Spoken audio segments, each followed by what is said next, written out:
Hello everyone, this is Jitendra Kumar. हम discuss कर रहे थे एप्लीकेशन ऑफ गोसला। तो गोसला की एप्लीकेशन के अंदर हम ये पता लगा रहे हैं कि हम डिफरेंट बॉडीज़ के कारण अलग अलग पॉइंट्स के ऊपर कैसे हम गोसला का यूज़ करके आसानी से इलेक्ट्रिक फील्ड निकाल सकते हैं।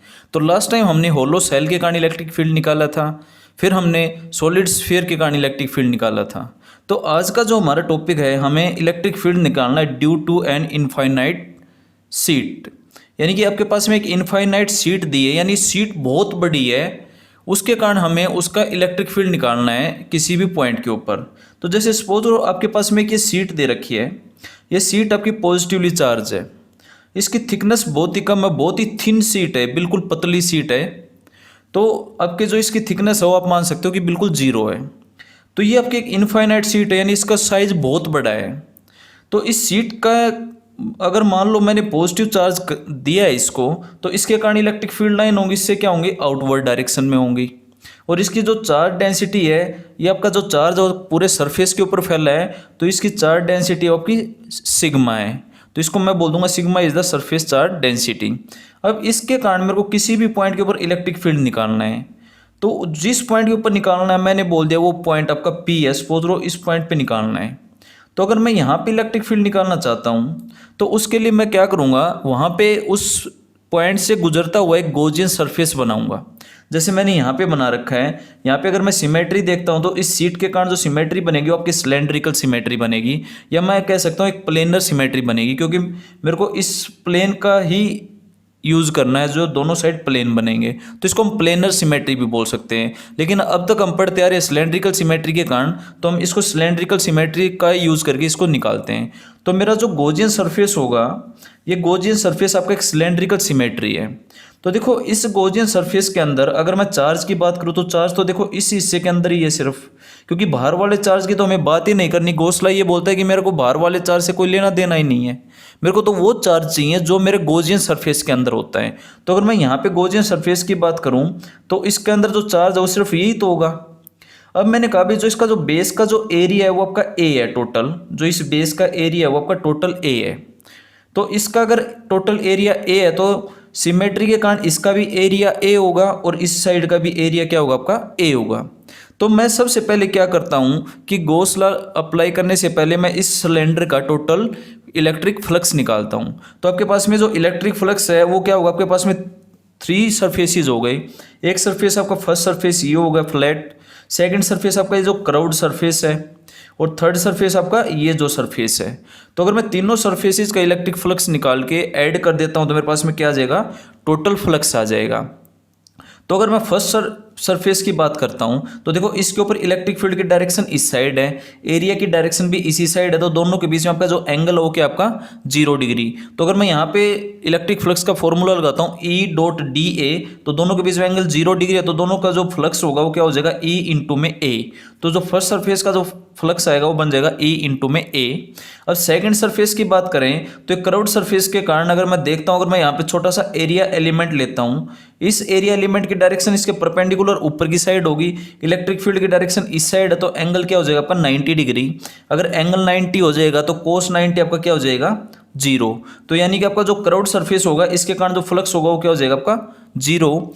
थर्ड जो सरफेस बच गया आपका ये, यहाँ पे आपका इलेक्ट्रिक फील्ड और एरिया सेम डायरेक्शन में है, एंगल 0 डिग्री है, तो आपका फिर आपका जो इलेक्ट्रिक फील्ड जो फ्लक्स बनेगा वो बनेगा E इंटू में A। तो आपका जो टोटल फ्लक्स होगा क्या कर दोगे, इनको ऐड कर दोगे तो आपके पास में आ जाएगा phi is equal to 2 times of E into में A। तो सिंपल आपके पास में फ्लक्स आ गया। अब बात करते हैं कि इसके अंदर टोटल जो गॉसियन सरफेस है इसके अंदर टोटल चार्ज कितना है। तो मैंने कहा इसकी जो सरफेस चार्ज डेंसिटी है वो कितनी है, A है, और इसका जो एरिया देखोगे तो एरिया किसके इक्वल होगा, जो इस फ्लैट सरफेस का एरिया है सिलेंडर के। तो इसका मतलब इसका एरिया की बात करोगे तो उसका जो एरिया होगा वो क्या होगा आपका A। तो अगर मैं को चार्ज इनसाइड निकालना तो क्या बन जाएगा, उसकी चार्ज डेंसिटी मल्टीप्लाई बाय उसका एरिया, तो आपके पास में Q इनसाइड आ जाएगा। तो गॉस लॉ बोलता है कि आपका जो टोटल फ्लक्स होगा वो किसके इक्वल होगा, Q inside divided by epsilon not के। तो Q इनसाइड आपका ये रहा सिग्मा इंटू में A, यहाँ पे रख दिया इंटू में डिवाइडेड बाय एप्सिलॉन नॉट। अब देखो जो फ्लक्स है वो निकाला 2 टाइम्स ऑफ ई ए, यहाँ पे रख दिया मैंने 2 times of E A is equal to sigma into A divided by epsilon naught. तो यहाँ से देखो ए से ए कैंसिल हो गया, तो आपके पास में जो बचा 2 को इस साइड ले जाएंगे तो इलेक्ट्रिक फील्ड बनेगा, वो बनेगा sigma divided by 2 epsilon naught. तो यानी कि यहाँ से जो सिग्मा आया वो जो आपका इलेक्ट्रिक फील्ड आया वो जो डिपेंड कर रहा है वो डिपेंड किसके ऊपर कर रहा है, उस प्लेन जो आपका जो शीट है उसकी चार्ज डेंसिटी के ऊपर। अगर चार्ज डेंसिटी ज़्यादा होगी यानी कि उसके ऊपर ज़्यादा चार्ज होगा तो उसके कारण इलेक्ट्रिक फील्ड ज़्यादा होगा, चार्ज डेंसिटी कम होगी तो उसके कारण इलेक्ट्रिक फील्ड आपका कम होगा। लेकिन यहाँ से एक चीज़ देखते हैं कि इस फॉर्मूले में कहीं पे भी इस पॉइंट से इस शीट के डिस्टेंस के कोई भी यहाँ पे डिस्टेंस का जिक्र नहीं हुआ है। इसका मीनिंग ये है कि आपका इलेक्ट्रिक फील्ड किसी भी शीट के कारण जो इनफाइनाइट लेंथ की है, इनफाइनाइट साइज की है, उसके कारण उसके डिस्टेंस के ऊपर डिपेंड ही नहीं करेगा। यानी कि अगर इस डिस्टेंस के कंपैरिजन में अगर इसका मैं साइज देखता हूँ तो ये बहुत बड़ा है शीट का साइज, यानी कि मैं कह सकता हूँ कि आपका जो इलेक्ट्रिक फील्ड है वो इंडिपेंडेंट है किससे, डिस्टेंस से। यानी कि आपका जो डिस्टेंस फ्री आपका इलेक्ट्रिक फील्ड आएगा due to an thin sheet. यानी कि आपका अगर थिन शीट होगी तो वो उसकी जो इलेक्ट्रिक फील्ड होगा वो आपका डिस्टेंस के ऊपर डिपेंड ही नहीं करेगा, ये बात आपने ध्यान रखनी है। अब इसको देखो, इसके ऊपर इसकी एप्लीकेशन देख लेते हैं इसी पॉइंट के ऊपर कि उसके जो डिस्टेंस के ऊपर इलेक्ट्रिक फील्ड डिपेंड नहीं करता। जैसे मान लो आपके पास में 2 शीट दे रखे हैं, एक शीट ये है जिसकी सरफेस चार्ज डेंसिटी दे रखी है सिग्मा 1, एक शीट ये है जिसकी सरफेस चार्ज डेंसिटी है सिग्मा 2। तो अब देखो 2 शीट एक दूसरे के पैरेलल में रखी हैं। अब देखो मैंने कहा भी जो सिग्मा 1 है वो आपकी ग्रेटर देन है सिग्मा 2 से, यानी इसके ऊपर ज़्यादा चार्ज है, इसके ऊपर चार्ज कम है। तो देखो दोनों अगर एक दूसरे के पैरेलल में रखते हैं तो आपके पास में एक ये रीजन बन गया, एक रीजन ये बन गया और एक रीजन ये बन गया। तो मैं इनके कारण मैं अलग अलग रीजन के अंदर इलेक्ट्रिक फील्ड देखता हूँ। तो सबसे पहले मान लो मैं फर्स्ट रीजन की बात करूँ, अगर इस रीजन के अंदर कोई भी पॉइंट दे रखा होगा यहाँ पर, तो अगर मैं इस पॉइंट के ऊपर इलेक्ट्रिक फील्ड निकालता हूँ तो मैंने अभी फॉर्मूला निकाला था कि आपके पास में जो इलेक्ट्रिक फील्ड होता है वो क्या होता है, उसकी charge density divided by 2 epsilon naught. तो अगर मैं यहाँ पे बात करूँगा तो इसके कारण देखोगे तो इलेक्ट्रिक फील्ड की डायरेक्शन ये है, पॉजिटिव के कारण उसकी आउटवर्ड में होगी, इसके कारण देखोगे तो भी डायरेक्शन क्या होगी, आउटवर्ड में होगी। अगर इसके कारण इलेक्ट्रिक फील्ड निकालोगे तो बनेगा sigma 1 divided by 2 epsilon not, इसके कारण निकालोगे तो बनेगा sigma 2 divided by 2 epsilon not. दोनों को ऐड कर देंगे तो बन जाएगा आपका sigma 1 plus sigma 2 divided by 2 epsilon not, क्योंकि डिस्टेंस पे डिपेंड ही नहीं करेगा। यानी कि यहाँ पे इस पॉइंट के ऊपर सिग्मा 1 बाई 2 एप्सिलॉन नॉट, इसके कारण सिग्मा 2 बाई 2 एप्सिलॉन नॉट, तो इसके ऊपर डिपेंड ही नहीं करेगा, डिस्टेंस क्या है दोनों के बीच में वो देखनी नहीं है। तो आपका यहाँ पे जो इलेक्ट्रिक फील्ड बनेगा दोनों की चार्ज डेंसिटी ऐड हो जाएंगी डिवाइडेड बाई 2 एप्सिलॉन नॉट। अब बात करते हैं दोनों के बीच में। अगर मैं दोनों के बीच में निकालता हूँ तो अगर मान लो पॉइंट यहाँ पे लेते हैं हम, तो यहाँ पे अगर पॉइंट लोगे तो इसके कारण इलेक्ट्रिक फील्ड की डायरेक्शन ये इस साइड होगी, इसके कारण इलेक्ट्रिक फील्ड की डायरेक्शन इस साइड होगी। लेकिन इसकी चार्ज डेंसिटी ज़्यादा है तो ये मैं कह सकता हूँ कि आपका जो नेट इलेक्ट्रिक फील्ड बचेगा वो किस साइड बचेगा, इस साइड में। तो यहाँ पे अगर मैं निकालता हूँ तो इसकी चार्ज डेंसिटी आपका सिग्मा 1 है divided by 2 epsilon not, minus कर दोगे सिग्मा 2 बाई 2 एप्सिलॉन नॉट, तो आपका जो नेट इलेक्ट्रिक फील्ड बनेगा वो बनेगा sigma 1 minus sigma 2 divided by 2 epsilon not. अगर मैं इस साइड पॉइंट की बात करता हूँ इस रीजन के अंदर, तो दोनों के कारण इस डायरेक्शन में इलेक्ट्रिक फील्ड है तो दोनों का जो चार्ज डेंसिटी वो ऐड हो जाएगी डिवाइडेड बाई 2 एप्सिलॉन नॉट। तो बाहर जाओगे तो दोनों का इलेक्ट्रिक फील्ड सेम रहेगा, अंदर होगे तो आपका दोनों का डिफरेंस आ जाएगा चार्ज डेंसिटी का डिवाइडेड बाई 2 एप्सिलॉन नॉट। तो इसके अंदर स्पेशल केसेस देख लेते हैं। अगर सिग्मा 1 और जो सिग्मा 2 आपका इक्वल टू सिग्मा है, अगर दोनों क्या है इक्वल है तो देखो क्या बनेगा, यानी कि आपका दोनों चार्ज डेंसिटी, दोनों प्लेट्स की चार्ज डेंसिटी इक्वल है। तो अगर मैं इस साइड की बात करता हूँ तो देखो दोनों की चार्ज डेंसिटी क्या हो जाएंगी, ऐड हो जाएंगी। तो यहाँ पे दोनों इक्वल होते हैं, सिग्मा प्लस में सिग्मा 2 सिग्मा हो जाएगा, 2 से 2 कैंसिल हो जाएगा, तो आपका जो इलेक्ट्रिक फील्ड बनेगा वो बनेगा सिग्मा बाई एप्सिलॉन नॉट। अगर इस साइड देखोगे तो फिर दोनों ऐड हो जाएंगे, 2 सिग्मा, 2 से 2 कैंसिल हो जाएगा तो बन जाएगा आपका सिग्मा बाई एप्सिलॉन नॉट। अगर मैं दोनों के बीच में देखता हूँ तो इसके कारण इलेक्ट्रिक फील्ड इस side sigma by 2 epsilon not होगा, इसके कारण इस side sigma by 2 epsilon not होगा, एक दूसरे को कैंसिल कर देंगे, नेट इलेक्ट्रिक फील्ड आपका 0 हो जाएगा। सेकंड केस देखते हैं, अगर सिग्मा 1 प्लस सिग्मा है, सिग्मा 2 माइनस सिग्मा है, यानी एक पॉजिटिवली चार्ज है एक नेगेटिवली चार्ज है, दोनों की चार्ज डेंसिटी सेम है। तो अगर मैं यहाँ पे देखता हूँ तो इसके कारण इलेक्ट्रिक फील्ड इस साइड होगा, इसके कारण इसकी साइड होगा, क्योंकि नेगेटिव के इन साइड में होता है, नेगेटिव की साइड होता है। तो यहाँ पे डिस्टेंस पे डिपेंड नहीं करेगा, तो नेट इलेक्ट्रिक फील्ड क्या हो जाएगा आपका जीरो। ऐसे इस साइड भी नेट इलेक्ट्रिक फील्ड हो जाएगा जीरो। यहाँ पे बचेगा इलेक्ट्रिक फील्ड सिर्फ अंदर। अंदर अगर इसके कारण देखोगे तो इसी साइड होगा, नेगेटिव कारण देखोगे तो भी इसी साइड होगा। तो नेट इलेक्ट्रिक फील्ड यहाँ पे क्या हो जाएगा, दोनों की चार्ज डेंसिटी को ऐड कर देंगे तो बन जाएगा आपका सिग्मा बाई एप्सिलॉन नॉट। तो ये जो आपका केस है इसको हम बोलते हैं कैपेसिटर। ये आपका कैपेसिटर का केस है जो आगे हम डिस्कस करेंगे। तो आपका एक कैपेसिटर बन जाएगा, दो प्लेट्स चार्ज होंगी, एक के ऊपर नेगेटिव चार्ज होगा, एक के ऊपर पॉजिटिव चार्ज होगा, इक्वल चार्ज डेंसिटी होती है। तो अगर ऐसा केस होता है तो दोनों के बीच में इलेक्ट्रिक फील्ड होता है, बाहर इलेक्ट्रिक फील्ड आपका जीरो होता है। तो ये आपका कैपेसिटर होता है, इसको आगे डिस्कस करेंगे।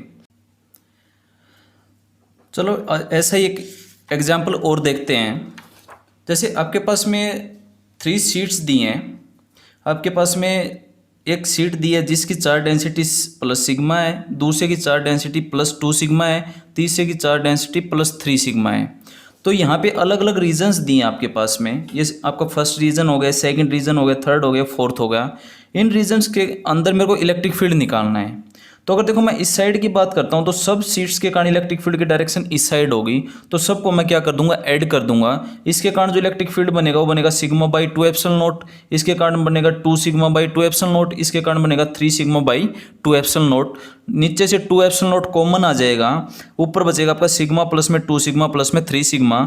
इनको ऐड करेंगे 6 सिग्मा हो जाएगा, यहाँ से 2 से इसको कैंसिल करेंगे तो आपका 3 आ जाएगा, तो आपका 3 सिग्मा बाई एप्सिलॉन नॉट। तो इस रीजन के कारण जो आपका इलेक्ट्रिक फील्ड बनेगा वो बनेगा आपका 3 सिग्मा बाई एप्सिलॉन नॉट। अगर मैं सेकंड रीजन की बात करता हूं तो देखो इन दोनों के कारण इलेक्ट्रिक फील्ड की डायरेक्शन इस साइड होगी, इसके कारण इलेक्ट्रिक फील्ड की डायरेक्शन इस साइड होगी।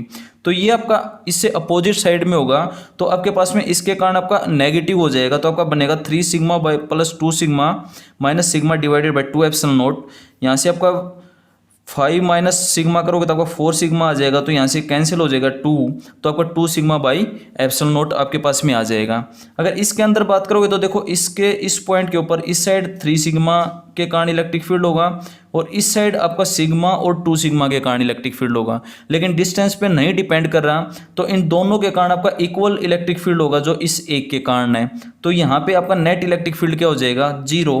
तो आपके पास में माइनस 2 सिग्मा माइनस सिग्मा करोगे तो आपका ये आपका क्या हो जाएगा, 3 सिग्मा से कैंसिल आउट होकर आपका इलेक्ट्रिक फील्ड हो जाएगा जीरो। तो आपका इस रीजन के अंदर इलेक्ट्रिक फील्ड आपका जीरो होगा। लास्ट वाले रीजन में बात करोगे तो सब के कारण इलेक्ट्रिक फील्ड की डायरेक्शन इस प्लस एक्स एक्सिस के अलोंग होगी, तो आपका जो इलेक्ट्रिक फील्ड आएगा वो बन जाएगा आपका sigma plus 2 sigma plus 3 sigma by 2 epsilon not. 2 से 6 कैंसिल हो जाएगा तो आ जाएगा 3 सिग्मा बाई एप्सिलॉन नॉट। तो आपके पास में इसके अंदर जो इलेक्ट्रिक फील्ड बनेगा वो बनेगा आपका 3 सिग्मा बाई एप्सिलॉन नॉट। तो आपके पास में ये इलेक्ट्रिक फील्ड होंगे अलग अलग रीजन के अंदर, ये उनकी डायरेक्शन होगी। अगर फर्स्ट की बात करोगे तो डायरेक्शन ये होगी, इसके अंदर इलेक्ट्रिक फील्ड होगा। सेकंड की बात करोगे तो नेट डायरेक्शन इलेक्ट्रिक फील्ड की इस साइड होगी, क्योंकि दोनों प्लेट्स के कारण आपका इलेक्ट्रिक फील्ड इस साइड है, इसके कारण इसके अपोजिट साइड था, तो नेट इलेक्ट्रिक फील्ड आपका इस साइड आएगा। इसके अंदर आपका जीरो हो जाएगा, और जो लास्ट रीजन है फिर उसके अंदर आउटवर्ड डायरेक्शन में इलेक्ट्रिक फील्ड होगा।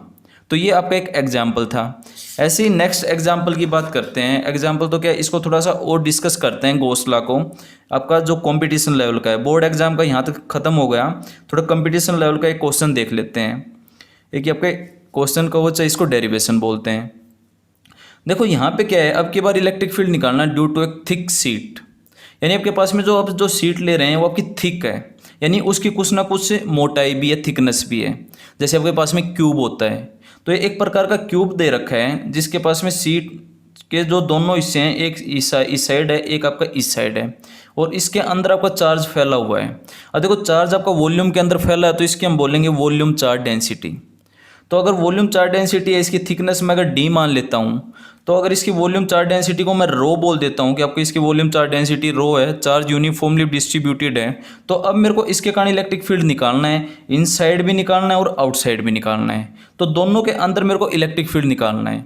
तो सबसे पहले मैं इनसाइड की बात करता हूँ, तो आपका जो पी पॉइंट है वो आपका इनसाइड में है। तो सबसे पहले आपको वही प्रोसेस लगाना है। सबसे पहले गॉसियन सरफेस बनाओ, एक सिमेट्रिकल गॉसियन सरफेस। अगर यहाँ पे सिमेट्रिकल गॉसियन सरफेस बनाओगे तो देखो यहाँ से हम जो मेजरमेंट करेंगे ना, इसकी एक्सिस से मेजरमेंट करेंगे इसकी।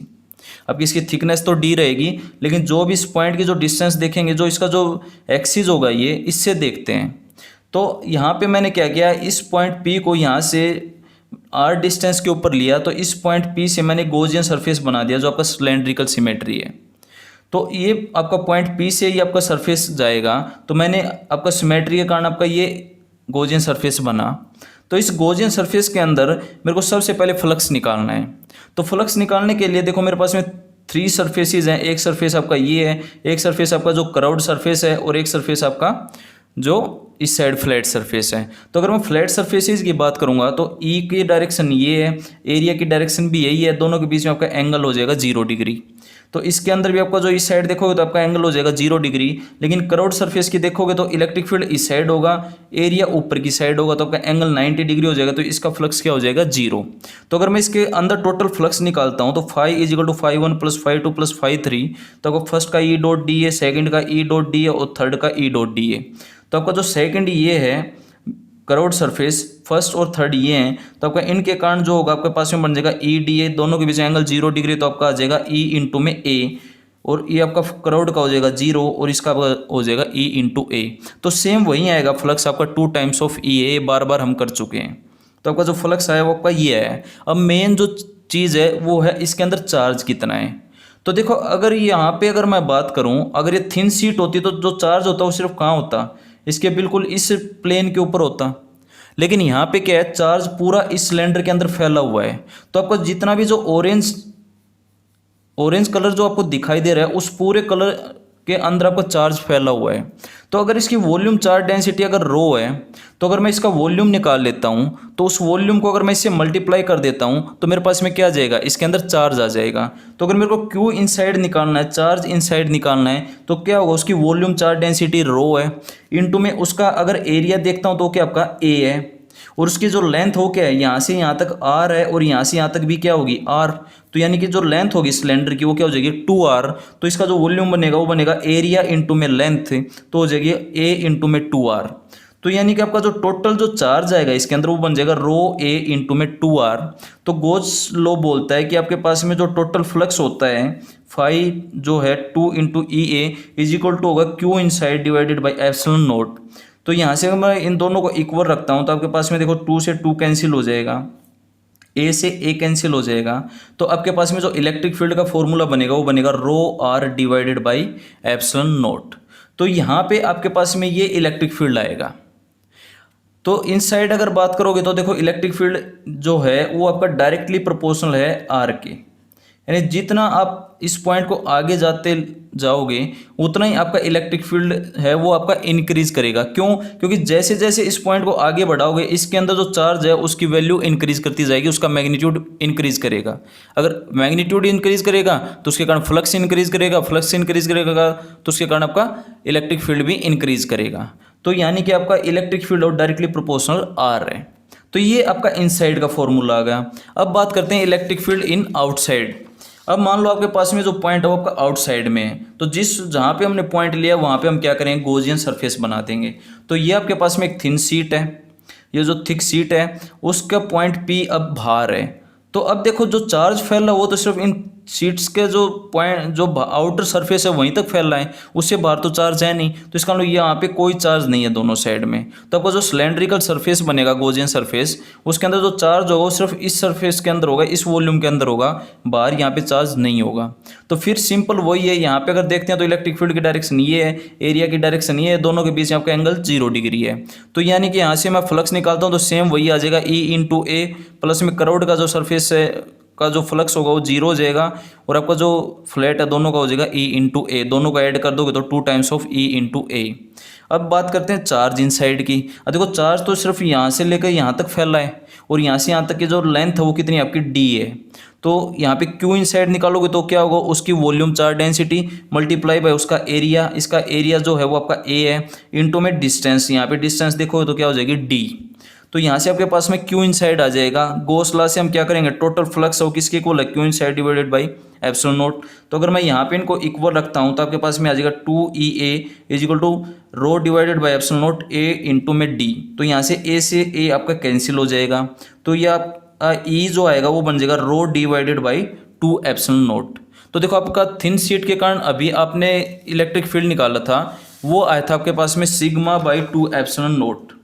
ये आपके पास में आया था सिग्मा बाई 2 एप्सिलॉन नोट। अगर मैं इन दोनों को कंपेयर करता हूँ तो देखो यहाँ पे सिग्मा बाई 2 एप्सिलॉन नोट है, यहाँ पे रो डी बाई 2 एप्सिलॉन नोट है। तो अगर मैं इन दोनों को कंपैरिजन में देखता हूँ तो देखो यहाँ से सिग्मा जो है ना किसके इक्वल है, रो इंटू में डी के। तो यहाँ पे भी मैं देखो कह सकता हूँ, अगर आपके पास में थिक शीट है तो उसके कारण इलेक्ट्रिक फील्ड आउटर सरफेस पे बात करोगे तो वो भी आपका डिस्टेंस पे डिपेंड नहीं करेगा, वो तब तक डिपेंड करेगा जहाँ तक उसकी थिकनेस होगी। अगर थिकनेस से बाहर पॉइंट जाएगा तो वहाँ पे आपका इलेक्ट्रिक फील्ड क्या हो जाएगा, जीरो। इलेक्ट्रिक फील्ड आपके उसकी डिस्टेंस पे डिपेंड ही नहीं करेगा। तो अगर मैं सरफेस के ऊपर बात करूं तो जो सरफेस के ऊपर जो इलेक्ट्रिक फील्ड बनेगा वो बन जाएगा बस rho D divided by 2 epsilon naught. तो अब यहाँ से आप बोल सकते हो सर यहाँ पे तो आपके पास में सरफेस के ऊपर इलेक्ट्रिक फील्ड ये आएगा, यहाँ पे इलेक्ट्रिक फील्ड यहाँ पे तो 2 नहीं आया है, यहाँ पे 2 आ रहा है। जब हम इनसाइड की बात कर रहे हैं यहाँ पे 2 नहीं आएगा। तो यहाँ पे देख सकते हो कि आपका ऐसे देखें, अगर मैं यहाँ पे r is equal to D रख देता हूँ तो यानी कि आपका rho D by epsilon naught बन जाएगा, तो वो गलत हो जाएगा। अगर मैं सरफेस की बात करूँगी तो सरफेस का फॉर्मूला ये बनेगा, क्योंकि यहाँ पे अगर r देखते हैं तो r यहाँ से यहाँ तक की डिस्टेंस है, और अगर मैं यहाँ पे लेता हूँ तो आपके पास में यहाँ से यहाँ तक की डिस्टेंस देखोगे तो देखो d बाई 2 बनेगा। तो यहाँ पे r को मैं d बाई 2 रखूँगा तब आपका इलेक्ट्रिक फील्ड बनेगा रो डी बाई 2 एप्सिलॉन नोट। तो यहाँ पे ध्यान रखना सरफेस के ऊपर इलेक्ट्रिक फील्ड बनेगा ये, और इनसाइड में बनेगा आपका ये। तो आपका ये दोनों पॉइंट्स डिफरेंट है। तो आपका यहाँ पे मैं अगर मैं ग्राफ देखता हूँ इलेक्ट्रिक फील्ड वर्सेस आर का, तो आपका देखो ग्राफ क्या बनेगा। स्टार्टिंग में आपके पास में ओरिजिन से चलते हैं, जो आपका जो एक्सिस है कि आपका यहाँ से चलते हैं तो यहाँ पे इलेक्ट्रिक फील्ड जीरो होगा, क्योंकि इतना ही चार्ज इस साइड है, इतना ही चार्ज इस साइड है, क्योंकि आर की वैल्यू क्या हो जाएगी, जीरो। तो आपके पास में ई भी क्या हो जाएगा, जीरो। अब ई है वो डायरेक्टली प्रोपोर्शनल आर है, तो यह यहाँ पे आपका जो जैसे जैसे आर की वैल्यू इंक्रीज करेगी वैसे वैसे आपका इलेक्ट्रिक फील्ड इंक्रीज करेगा, और जब तक इंक्रीज करेगा जब तक आप उसके आउटर सरफेस पे नहीं पहुंच जाओगे। आउटर सरफेस पे इलेक्ट्रिक फील्ड मैक्सिमम होगा, वो आपके पास में होगा रो डी बाई 2 एप्सिलॉन नोट। उसके बाद अगर कोई भी डिस्टेंस लेते हो तो उसके ऊपर कोई इफेक्ट नहीं पड़ेगा, जितना इलेक्ट्रिक फील्ड उसके सरफेस के ऊपर होगा उतना ही उससे आगे होगा। आउटर पॉइंट कोई भी लोगे वहाँ पे इलेक्ट्रिक फील्ड आपका सेम रहेगा। कंडीशन कब है, जब आपका ये जो थिक जो सरफेस है, जो सीट है, ये आपकी इनफाइनाइट साइज़ की, बहुत बड़े साइज़ की है, उसके कंपैरिजन में ये जो डिस्टेंस है वो आपकी बहुत ही कम है। तो उम्मीद करता हूँ ये बात आपको समझ में आई होगी। आज के वीडियो में यहीं तक, मिलते हैं नेक्स्ट वीडियो के अंदर। Thank you and take care.